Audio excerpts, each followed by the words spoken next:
Hey, I'm Ron Drotos from KeyboardImprov.com, and welcome to day 6 of our 31-day Jazz Piano for Beginners Workout Challenge. And we are going for fluency, right? We're using what we know, we're having fun, and this is the really great way to start playing jazz, right? It's not by opening a book and getting overwhelmed with a million things yet, whether it's the real book or a method book that starts with too much theory or something, right? We're jamming, and this is how I did it when I was a teenager. I joined a rock band with my friends. I'm going to set this for 20 minutes. We're going to get started. I joined a rock band with my friends, and we played some jam band music too, like a little bit of Grateful Dead, or we would take a Rolling Stones song and just jam on it forever. And then we did some things in jazzy, like sort of the jazz fusion, like Pat Metheny, where they're based on one chord for a while, and then you shift to another. And it was a really great way to start playing jazz because I wasn't overwhelmed with playing, one measure each, at light speed. Although sometimes I found myself in that situation too. I went over to my friend Frank's house. He played guitar, and he was studying with Sal Salvador, this great jazz guitarist. And I had never opened the real book, and he opens the real book to Autumn Leaves, and I'm like, okay, what's an A minor 7th chord? And he goes, okay, ready? I said, okay. He goes, 1, 2, 1, ba-da-ba-boo. And I'm like, what? So that is the other side of it. We have to do that too. But at the same time, most people miss this part of it. So we're going to go back to what we had yesterday with C major 7 in the left hand, C, E, G, B. And then we're just going to move up diatonically in the scale with 7th chords, all on white notes. So then we go to D minor 7, D, F, A, C. And you listen to that a while. Now let's move up one more. E minor 7. That's the 3 chord, E, G, B, D. And then we're going to go up one more today to F major 7, F, A, C. And this is probably almost as high as I would go with my left hand, sometimes a little higher. But we're going to work on that today. It's the 1 chord in the key of C, the 2 chord, the 3, and the 4. And we're just going to stay on each one for about 8 measures. I'll let you know when we're changing. So why don't you just start with the left hand. You can just hold it down. I'm going to play a walking bass, or you can repeat once in a while, maybe play a few rhythms. Just have some fun with it. Just the left hand. 1, 2, 1, 2, 3, 4.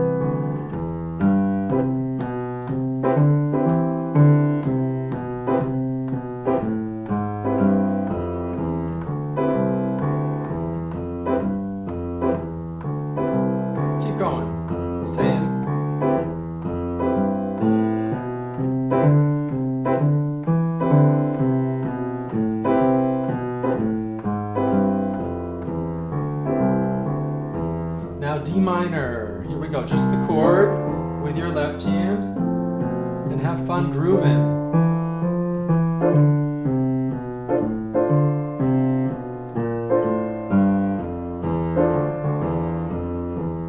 Now E minor.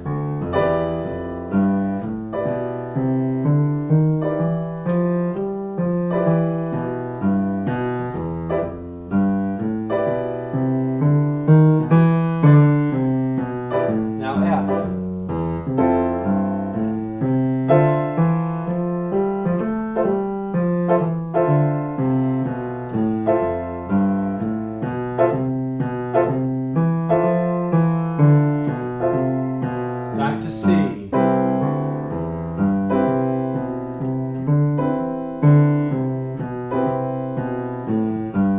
Just have fun playing these chords, try different rhythms if you want.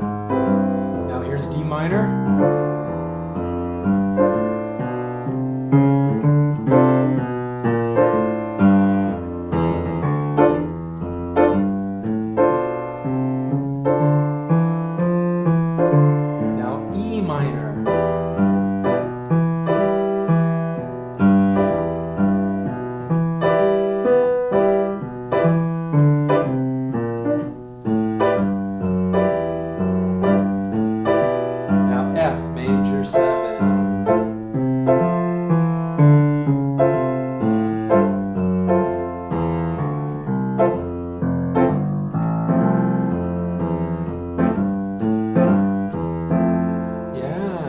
Done is we've made a chord progression that goes up, the scale. So it starts with the 1 chord, C major 7, then it goes to the 2 chord, 3, and 4. And there's lots of jazz tunes that are just like that. They're not any more complicated than that. So what? And a blues, a basic blues, is not much more complicated, if not at all, from that, once you learn it, right? So let's play that now with the right hand, and just get used to comping along. Ready? 1, 2, 1, 2, 3, 4.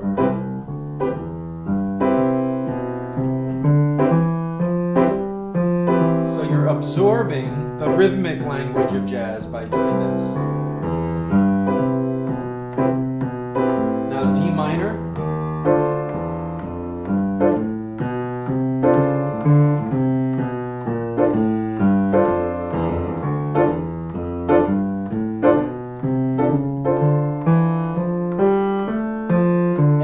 E minor, the 3.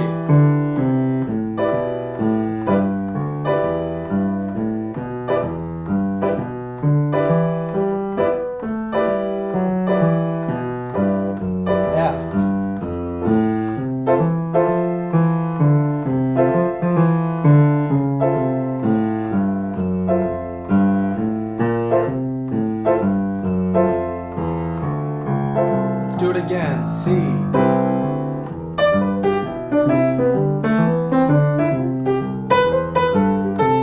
Just play the chords.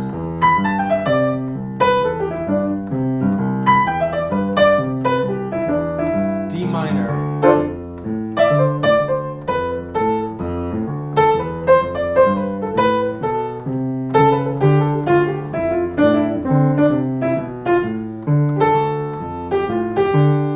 E minor.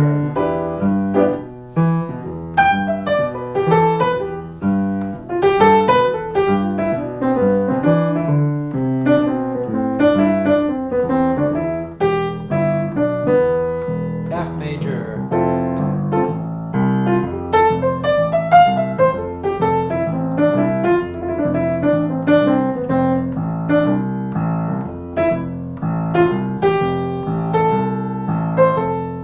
Yeah. So now let's improvise with our right hand only. We're sort of trying this from different angles, and it's really important sometimes to just play and not think too much. So just remember the things we've done in these previous sessions for really owning it. You can find one note you like and repeat it. Just go up and down a little bit. Maybe try a skip here and there, but don't jump around too much. It's usually not as melodic, but also it's not connected with our ear unless you can really hear those. So it's usually better to just sort of stay stepwise for a while. And don't worry about running out of fingers or any of that. If you get to the top and you don't know what to do with your fingers, just go back down. That's the beauty of improvising. The fingering and what you hear in your head and what you know you can do is will gradually sort of become unified, molded together. It's just like when we're speaking, right? We're using some words and you start to think of a word and I can't quite think of that. So you think of another one, right? You don't get frustrated that, I can't remember that one word that I used 20 years ago, right? All right. Then later you can look it up if you want. So you're just going to improvise with your right hand, even with one finger, over this medium swing tempo while I do all the work with the accompaniment. You're the soloist, I'm the accompanist right now. I'm the rhythm section. And another way to think of it is that these chords are going to be shifting under you. That's creating some interest. And just be intuitive is what you play. Okay? 1, 2, 1, 2, 3, 4.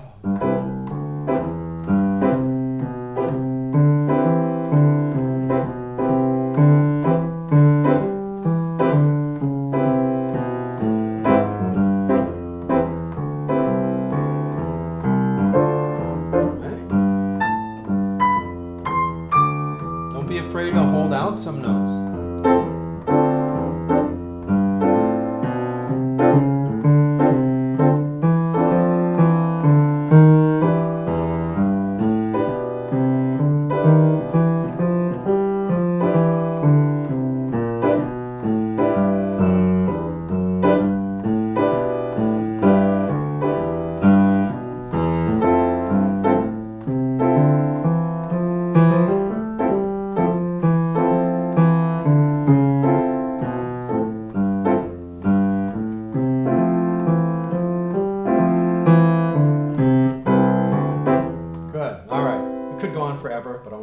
different things.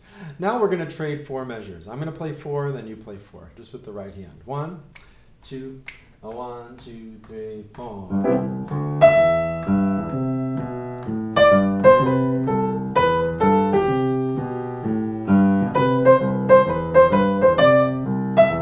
Too long, right? I got into it. 1, 2, I'll try again. 1, 2, 3, 4. 1, 2.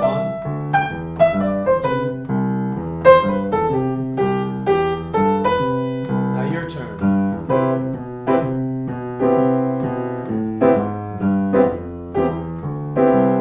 Now my turn.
Back and forth. As far as I can tell, that started in the bebop era. Not totally sure.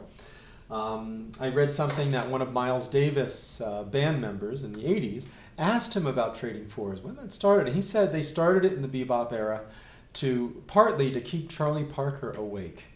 He would fall asleep on the bandstand, and he'd have to pay attention if they were trading 4s. I don't know. I don't know how true that is or not. Let's play the chords in our left hand now as we improvise in the right. So you can just hold it down. Right now, it's just getting used to playing something in the left hand, a chord, and improvising in the right? And remember, you don't have to use the whole scale. You can just pick a few notes you like and, sort of mine those for all the gold you can find in those. And that's actually going to help us sound better too. So I'll keep the walking bass line, and we'll do 8 measures each. I'll let you know when we change. 1, 2, 1, 2, 3, 4.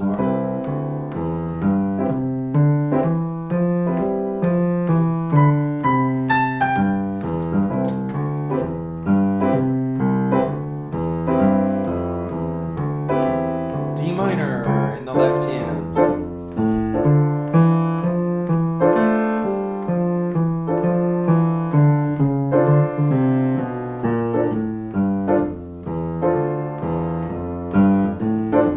E minor.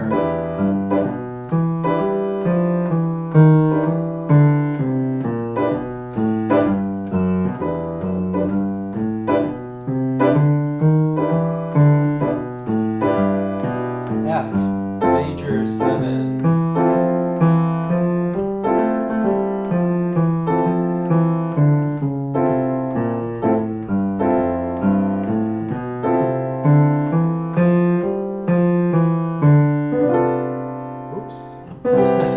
It's like, what? But it sounds good, right? I could have used that. I was just so surprised.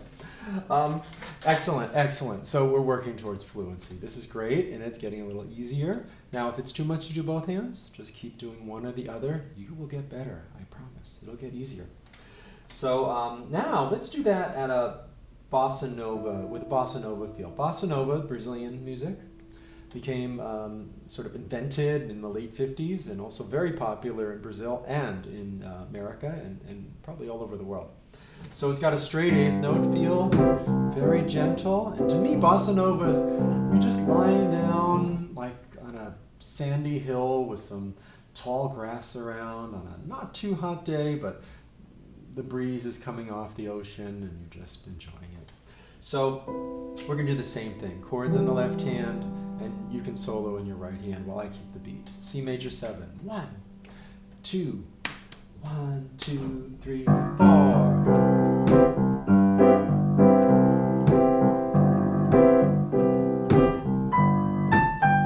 Lots of space.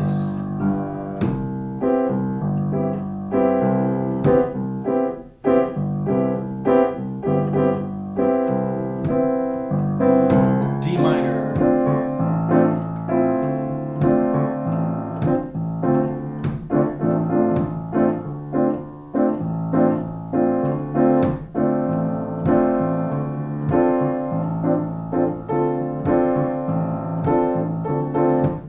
E minor.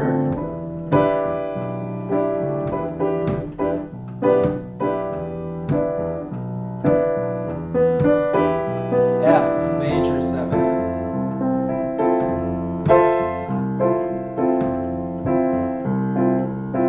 Back to C.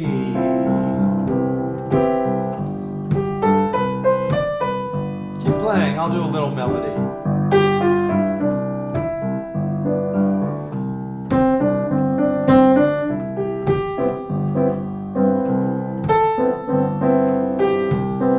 D minor.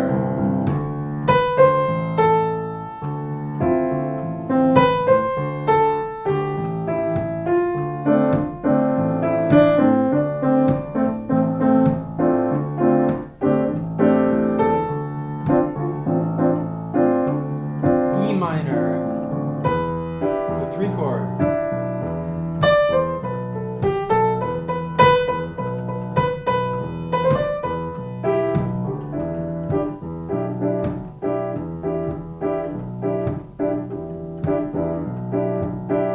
F major 7.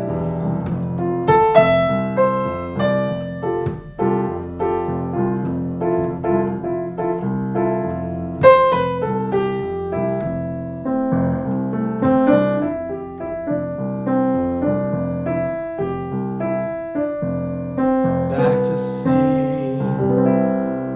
Yeah. Bossa nova. I love playing bossa novas. It's just so relaxing. You can also get energetic with bossa novas. There's more of a wide range than you might think. Listen to Antonio Carlos Jobim's recordings. You'll hear some that sound more like pop music, some that are very jazzy. There's more of a range than I realized when I was coming up. Antonio Carlos Jobim wrote The Girl from Ipanema and is probably the most, well, definitely the preeminent bossa nova composer. Now let's do it as a ballad. We touched on a jazz ballad a couple of sessions ago. So just hold your left hand down. Just repeat it when you want to, usually on the beats. It's not particularly rhythmic. And jazz ballad can have some straight eighth notes. It can have some swing. It can have some quarter note triplets. It's a real mix of things in the right hand. Just very, very elastic. So I'm going to play it. I'll play for 4 measures, and then you can do the left hand the whole time, but we'll trade 4s to really get the feeling of this. 1, 2, 3, 4.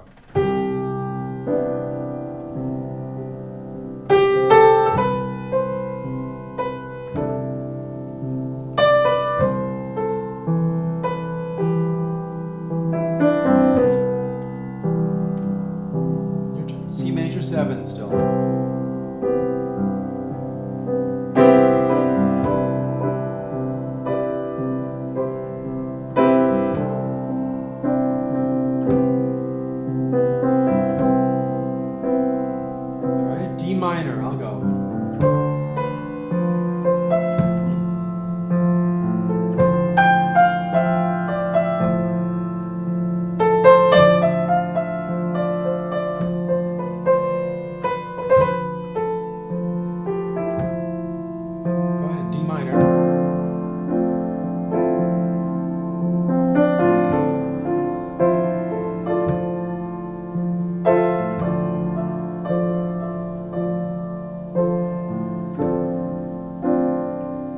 minor.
And on C major 7.